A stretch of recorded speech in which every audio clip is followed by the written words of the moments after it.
अस्सलामुअलैकुम वरहमतुल्लाहि वबरकातुहू। प्यारे बच्चों, पिछले वीडियो में हमने 1 से 20 तक रोमन अदद पढ़ना और लिखना सीखा।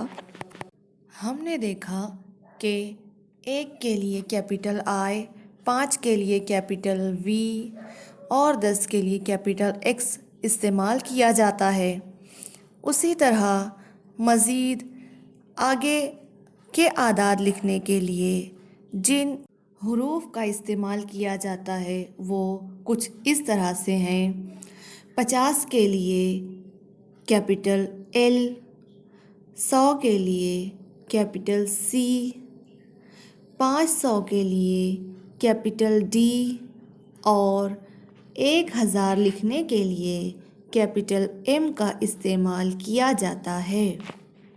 हम इन रोमन अददी अलामतों का इस्तेमाल करके 1000 तक के आदाद किस तरह लिखे जाते हैं देखते हैं।